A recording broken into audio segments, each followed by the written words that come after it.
And then it's like, here they come, 7 times in a month, or I've seen a few, even like a few in a day or night. So I'm not sure what's the parallel there, or what the details are that allows them to be seen or experienced.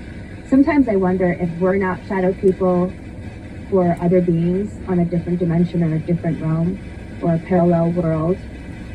I do parallel life readings now because of my experiences that connect in with the shadow people and the Akashic records that I do. I realized it wasn't a past life, but a parallel one. Ooh. So now I'm not sure of a lot of things because I can't explain it.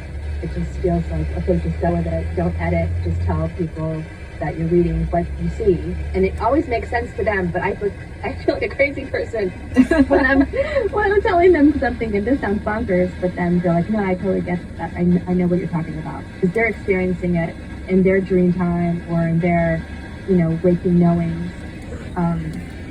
But yeah, there was a period of time when I was seeing a lot of shadow people, and I went camping once, and I was with friends, but I camped alone in my own tent.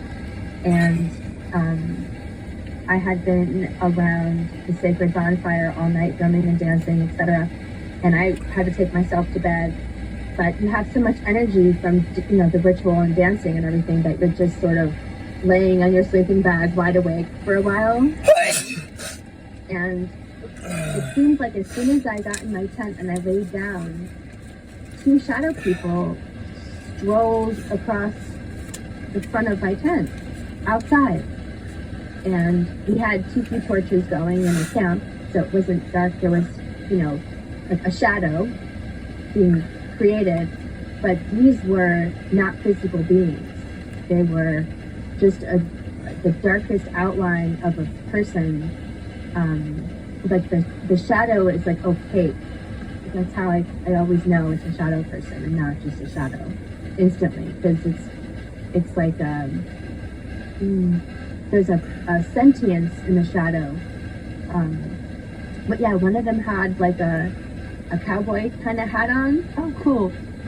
And another one just was like, I could see like a short cropped hair. And they stood in front of my tent. They didn't leave, and I just stayed in my tent. I just laid there for as long as I could stay awake. And they moved around a little bit. They would turn and face each other a few times. And they would take a few steps one way or another, but they didn't talk. And I could feel their presence. And I didn't know if they were guarding me or I don't know they felt neutral. Yeah, that's what I was going to ask you. Did you feel anything like, but if it feels neutral, so it just felt like as if like a regular person was there. No, there's a supernatural quality to it. Okay. Yeah, and it's like, the hair in the back of your neck stands up. And you're unsure of what's all going on. Something is, witchy. something woo is afoot. But I mean, I didn't feel like I was in danger. I didn't feel evil. I didn't feel fear. But I did feel like the electrical charge around it and the psychic woo charge around it. It felt like I'm in the presence of something supernatural. And I kept thinking, someone's going to come back to camp. When are they coming back to camp? You're like, so were you all alone when this happened? I was completely alone. I was alone in my tent, and there was no one at the camp. They were all at the bonfire still. Yeah.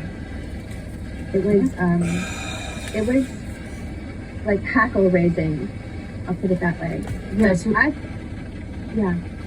No, I was gonna say. So, how long did this experience happen? Like, how long did it last for? They stood there for hours. Hours. Jesus. Hours. They didn't move much. They kind of just stood right around the front of my tent, and I could still see them in my mind's eye, standing there. A part of me wanted to talk to them, Did you And- try or no? Mm-mm. I just kept, when I would think, like, maybe I should say something to them, and then I thought to myself, don't engage. Yeah, I don't want yeah. to engage. Maybe don't engage. No, I think I would have done the same thing. Don't engage, don't engage. I would have probably been there with my little blanket just waiting for them to leave. That's what I did. I just sort of went into like a fetal position on my sleeping bag and kept, one eye open, watching them as long as I could. I was tired, but kind of energetically amped, and then eventually did fall asleep. And then they were just gone in the morning. They were gone in the morning, and I asked the folks I camped with, and no one saw anything. Yeah, but that was the first time I had seen two together. Oh, that is interesting. And then two, like one had a cowboy hat and one had a crew cut. So that means you were able to at least like make that out. That's how solid their shadows were. So dark, black, solid. And that's how I usually experience them. It's that it looks like a silhouette that someone made out of paper almost. Wow. Interesting. This is so cool. But